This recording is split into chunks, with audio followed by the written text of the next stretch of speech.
Hello, this is Klan. Pro. Hello, this is Tech Clan. So, Christmas is around the corner, Yes. and lots of Christmas movies, especially romance ones. Besides these Christmas romance movies, there are so many Christmas movies Right. over the years, Yes. and we can't possibly pick like the best of the best. Correct. So in this case, we are just gonna share our top 3 all-time favorite Yeah. and also a +1 honorable mention. And let's get on with it. Honorable mention in 3, 3, 2, 2, 1. 1. Oh!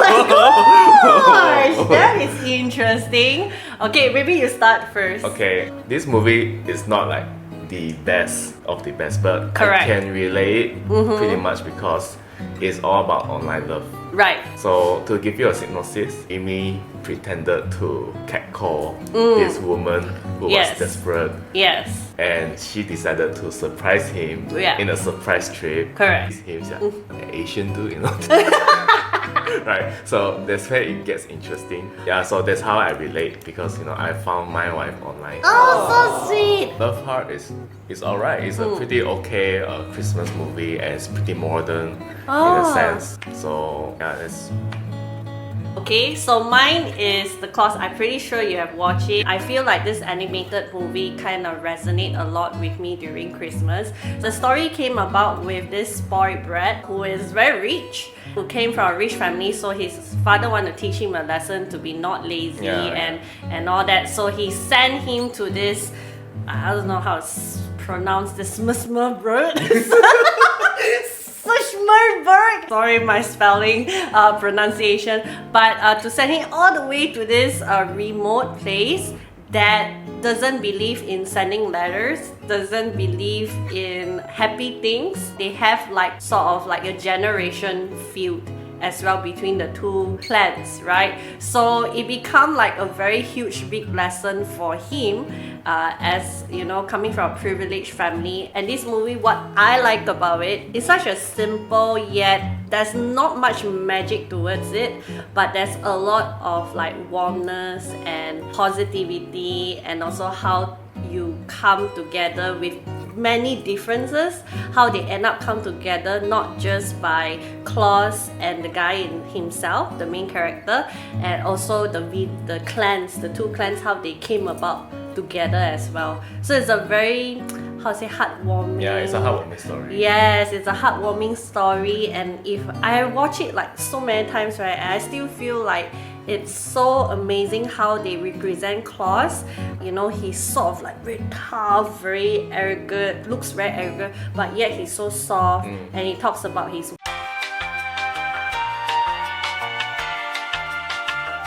So I feel like this is the most honorable, I would say, for Christmas. That's your honorable mention? Yes. Okay. Yes. 3, 3, 2, 2, 1. Okay, not bad. I know Home Alone is gonna come part of your top 3. Okay, maybe I start first. Yeah, you can start. One of the things about Polar Express is I like the idea of a boy questioning whether Santa is true or not. Okay. I remember when I was watching, when the locomotive came, passed by, it was like I was in wow of it. It was like, how do they came up with this animation and is that creative?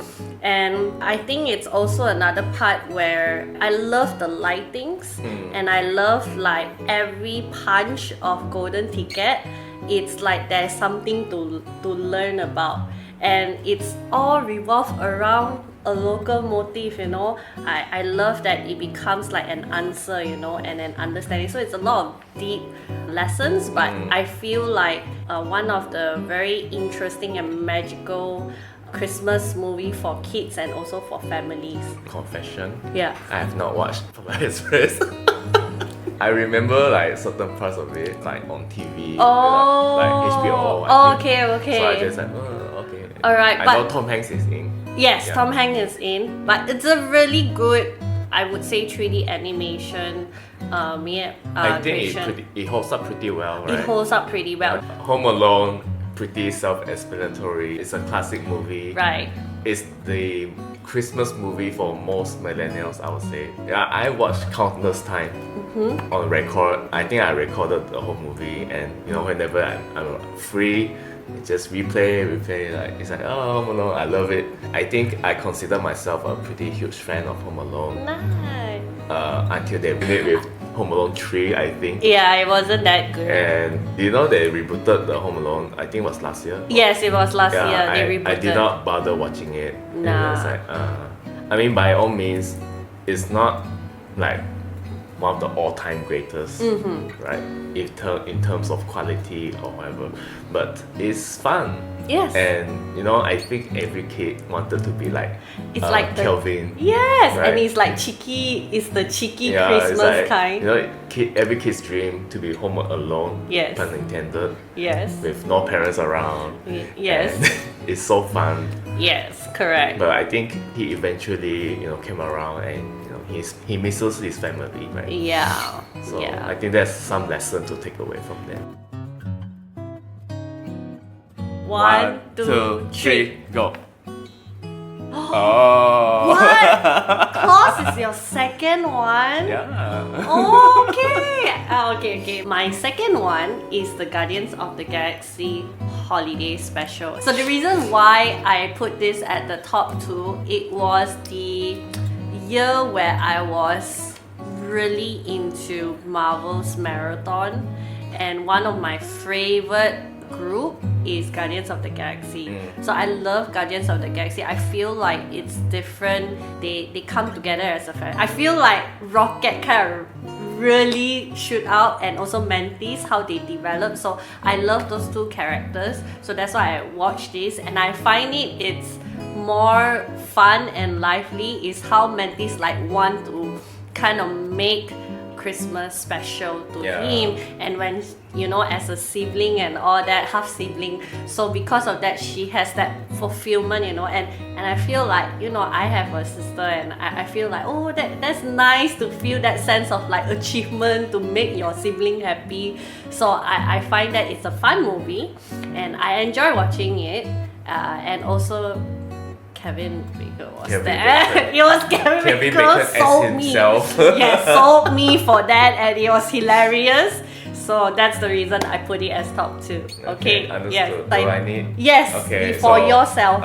From everything you said, what I really like about this movie is the main character himself. Yeah. Because, as you said, he's a sport kid. He went through pretty hard lessons. Correct. That is one of the best in screenwriting, character development. Yeah. It's so good, seeing this person grow and just connecting people, bringing people. Okay, are you ready? Are you ready? I'm so excited for this. Okay, 3, 2, 1.